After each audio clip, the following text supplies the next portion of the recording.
Hello, everybody. Welcome back to another episode of the Coach Steve Show podcast. Make sure you hit the like button and the subscribe button on the YouTube channel. Follow it, rate it, leave a review on iTunes and Apple and all that good stuff. It helps grow the podcast. Please do that for me. And just like and share it out. Leave a comment in the comment section down below. Appreciate everybody that watches and or listens. Check out all the other episodes. Also, check out Belly Up Media Network at bellyupsports.com. You can find this podcast, plenty of other podcast blogs, other media stuff just outside of sports. You can find all of that there. Please and thank you. Go check all that out. Today, we are going to go back into our simple defensive segment. I'm going to do the best I can being an offensive guy. I did coach defense, but my knowledge is very limited when it comes to defense. I know how to go about it when you're coaching offense versus a defense, but I've coached defense, had to study it a little bit. So this is just you want to dumb down defense as simple as possible. You've come to the right spot. So we're going to continue on with our simple defensive segment, and we're going to dive into some coverage, some defensive stuff, because you always hear 4-2-5, 4-3, 3-5, 3-4, 3-3-5, 3-5-3, all that stuff. And so we're going to discuss what fronts and defenses are similar. And then we'll go into coverages out of those. We'll go into how you could stunt out of each one. So there's going to be different episodes for this.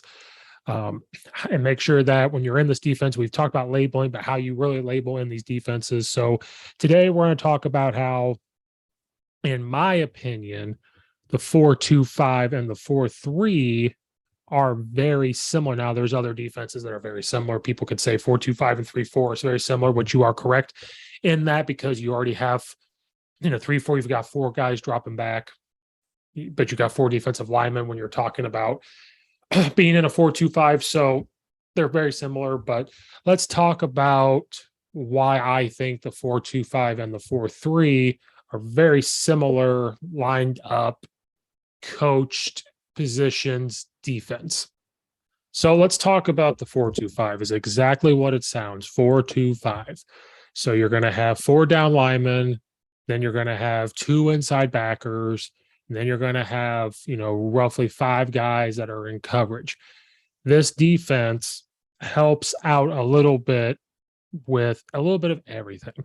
You're going to have hopefully a six-man box to help with the run, but you're going to have five guys that can drop back and protect. And hopefully the thought process is to get pressure on the quarterback and help try to control the line of scrimmage with your four defensive linemen. So when you're talking about defenses, understand when someone says we're a 4-2-5, you understand that they're talking about they have four down linemen, two backers, and the rest are coverage guys. So let's talk about how you can label these. So right now we're looking, again, remember, we have to draw this up like a defense. So I'm going to do the best I can. I'm an offensive guy. This is really messing with my mojo. So you have your four down linemen. We're going against the 2x2 here. This would be spread right in my terminology, or doubles. You're going 2x2, 10 personnel. So 4-2-5, this is a very balanced. So 4-2-5, they can line up a little different ways. But for me, you can have different coverages out of this, cover 3, cover 2. So we'll talk about the lined up to this. So you have your four down linemen. You got to determine which is your strength, and it determines which side that these guys go to. So remember how we label guys. You could have your stud, nose, tackle, end. You could call it a whip. You could call it whatever you want. You usually have a free safety, because this person is going to be kind of sometimes in no man's land. You can line up in two high or one high, or you can come down in a flat and it looks like a cover 0. So kind of you can let them as a free safety. I've been around with this. Has been called a jack and a bandit, and you could have your bandit be more run support and jack be more of your coverage guy. Mike and bandit travel together. Will and jack travel together. So when they flip flop, so let's just say for this is strong left, because they're going to go off of the Y, which is on the left. So let's just, you call this, and your strength calls are very big. So you could call it, laser or Lulu, or, whatever you want. So bandit's going to the strong side, stud goes to the strong side on this, mostly depending on your front. And we could talk about different fronts later on. This is just overall. Nose guard could be in a 1 shade, because you want to be able to plug this up. Tackles in a 3, tech ends in a 5, studs in a 5. So you're good there. Corners, depending on your coverages, they're set up. So you see how this looks literally like a 4-2-5. Bandit comes out, he could be right over number 2 or split the difference. Jack can be over number 2 if you want, or in between here. Will has got the A gap out of this, and Mike's got the B gap out of this. Free safety could be head up. He could shade over just a hair to the strength, but it depends on what your coverage is. So right here, this is a 4-2-5 type of look, because look, you got 4 down linemen, 2 inside backers, 1, 2, 3, 4, 5 coverage guys. If you want to run a different coverage, free safety can go over here. The bandit can drop back just a hair. I've seen this is where this is called a star, because he's got to be able to be in the run support and he's got to be able to jab. If you want him to come down over number 2 or split the difference, free safety kind of shades over to the strength and Jack backer comes back. You could do that as well. You could have just a true safety look, so 2 high here. Now, this is kind of where different defensive alignments help. If you want to have a true 2 high safety look, and it's giving you that cover 2 look, or a man with a cover 2 help over the top. Now who's going to go be cover 3? So you could flip flop your Will and your Mike, or however you want, whoever your better coverage guy is. You bump them out just a little bit. Mike's in here. It's still a 4-2-5. And of this lineup, you still got your 4 down linemen, 2 inside backers, and you got your Jack and your 2. This is still a 4-2-5. It's just how you line up to it. This is tough because, you know, Will's responsible in the run game for getting to this B gap. Mike is perfect for the A gap, so they still have run support. Free safety is key in number 2, like all that stuff. So 4-2-5 is this alignment, how you label guys, and it's also personnel grouping. And what I mean by that is you don't want your Jack bandit, your Jack or your bandit or your star to be true traditional inside linebackers. These are your traditional outside linebackers, but in this 4-2-5 look, one of these guys, if not both, but mainly one of them, has to have a safety background. So if you have a couple guys and you know that, hey, he's a true safety, but this one's kind of in that in-betweener where he's a safety or an outside backer type, then that's probably that's a position you could put this kid in, because he can be in coverage, he can drop back, you could sub someone in. So 4-2-5, this is what they're talking about. 4-2-5, run cover 2, cover 3 man blitzes, but it helps out in the run game with the box.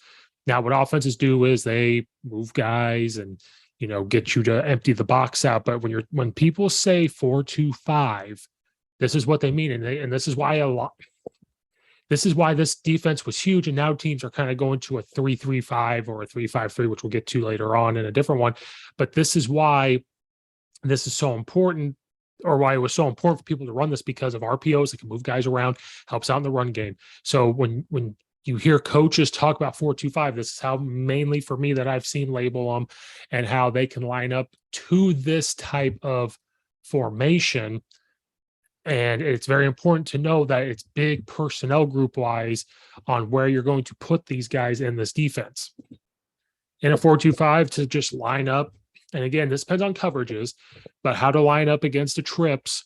Your corner is probably going to be, you know, obviously out here. So this is your right, or this is the strength probably, because you're looking at path strength. So your stud can come over here and can come over here, depending on your front calls. You know, one nose guard's a shade, your a 1 technique, your tackle's a 3, and you're usually 5s. So again, however you want. Do you want the stud on the weak side? Do you want the Jack? You want the star? Whatever it is, depending on your coverage that you want. If you want more coverage guys out here, because it's the pass strength, you go boom, boom, boom. You could drop the Jack back a little bit here to help out on the single receiver. Free safety come over the top. This guy's splitting the difference between 1 and 2. Will kind of jumps out a little bit. Mike comes inside. This leaves you vulnerable to a backside run, but that's why you can bring this Jack backer down, the free safety down. So things are still covered. You know, if they try to run a vertical with the single receiver, because this is trips right. Well, in an offense, this is trips left, to our defense is to the right. Z with the vertical corners there, but Jack's there to help, so it makes them think. If you try to run support, the Jack can come down and make a play. Mike can scrape over the top. You got your end covering. So defensive-wise, this is how you could line up. You could bump the well out even more. So things are still covered, and that's why it was, again, I'm talking about being a big-time people when they saw, you know, Gary Patterson at TCU really get into this 4-2-5. People jumped into this because it was very versatile. It was very able to line up against stuff like this. So with this 4-2-5 look, this was able to do that. And again, it just, remember, goes back to personnel groups. And I didn't say this at the beginning of it, so I apologize. The 4-2-5, the 4-4, and the 4-3 are very similar defenses.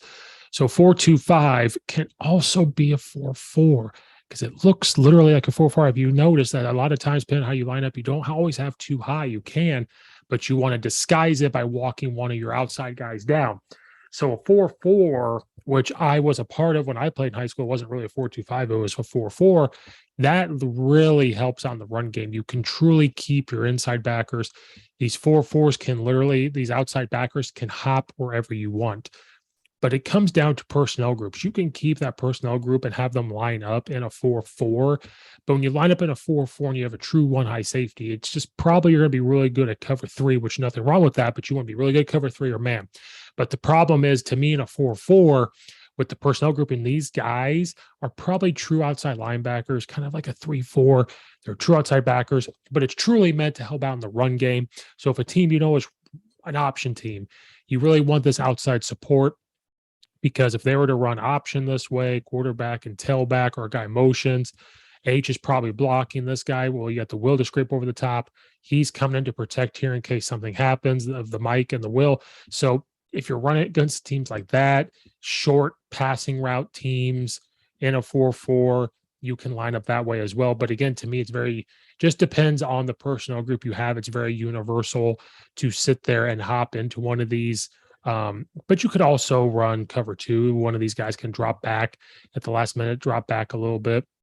And if a team wants to hop into a trip, so if we move this guy over, and if you're looking at it from a defensive perspective and it's a trips left, you really don't have that much. They just kind of bump over a little bit, and this guy can bump down. So really a 4-4 and a 4-2-5 are very similar. Just depends on how you line up the coverages and the type of personnel grouping that you're going to decide to have.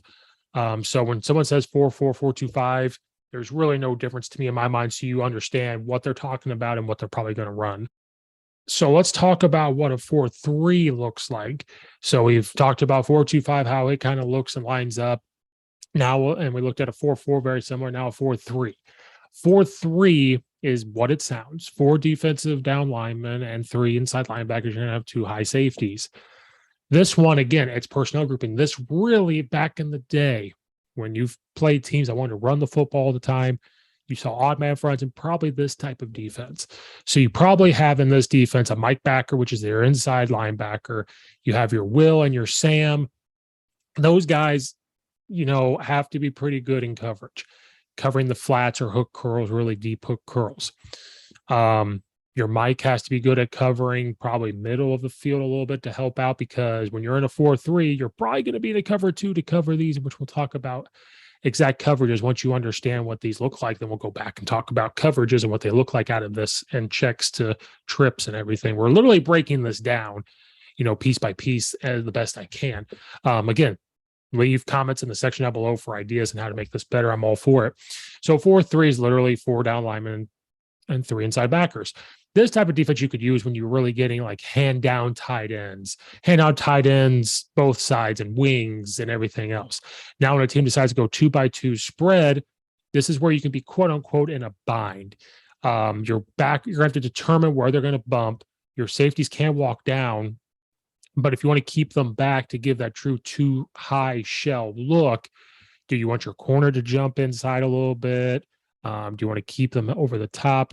Do you just widen out the box a little bit, put your Sam backer out here and your Will out here? But that slowly starts to leave you in a 4-1 box. And speak to any offensive line coach and running coordinator, they want to see a 4-1 box. Defensive linemen are the same. You could have 2 ends, a stud or an end. This one in a 4-3, you could really start to play with your fronts. You could have them head up the guards, be 4 eyes, and all that type of stuff.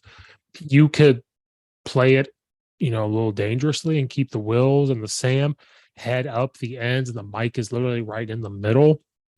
You can have one be bumped out and keep the Mike here and the Sam where he is, and the free safety and the strong safety over top. Could do that as well. And you're hoping, and hopefully when you line up like this, you got some safeties that can fly, and you got a Sam backer that can fly out. So again, If you notice, the theme here is all personnel groups. So 4-4, 4-2-5, and 4-3 have very similar principles. Now, 4-3s and 3-4s, probably even more similarities than this, but there are similarities between these three. But the 4-2-5, 4-4, and 4-3 are all in the same family because you got the 4 down linemen, similar labels to the players, but you got to make sure in this, it's not quite your traditional inside linebackers, like those two, like we're talking about in the 4-2-5, your 2 inside linebackers, except for the Will. The Will can be a little bit of a hybrid, a little bit, but he's better be more of the run game. These guys, they better, the Mike can be a little bit of the old school, like downhill play, but he's got to be able to sit here and cover. But you better have some guys that can fly out here and make a play when they want to run a 4-3. Most likely a 4-3 team is coached well enough where they get in the spread look. They walk a safety down, bump him over a little bit. And when they do that, they can kind of keep the Will in here. If your Sam's a little better, they bump him out a little bit. So you still have the 4-2 look. Or you could truly walk the safety here and hopefully he's fast enough here to run cover two flat, just to give looks to the offense where you're not leaving everything open and they are immediately going to throw it over there. So similarities between the 4-2-5, 4-4 and the 4-3, how they line up here. And that's it. So that's the similarities between the 4-2-5, the 4-4, huge similarities. That's on me at the very beginning. But you also have the 4-3 similarities. And we'll talk about how 4-3, 3-4 really work off each other, 3-3-5 and 3-5-3, which they all work off of each other. How they line up. And we'll talk about coverages out of this 4-3, this 4-4, and this 4-2-5. And you'll see the similarities, how you can line up to different formations and checks and all that stuff. But we're trying to be as simple as possible. And hopefully you learn something out of this to understand how you line up and move guys, understand personnel groups, the 4-2-5, personnel groups with the 4-4, and personnel groups with the 4-3. Thank you guys so much for watching and or listening. Hit that like button, the subscribe button, follow it, rate it. If you want to be on the podcast, send me a message at coach_Steve72. And just send out a message if you want to be on the podcast. Leave a comment section down below. Give me some tips on the simple defense, simple offense. I think I've got down simple defense. Might need a little help. But do that for me, please. And thank you. Thank you guys so much for watching and or listening. This is Coach Steve. We'll see you guys on the next one.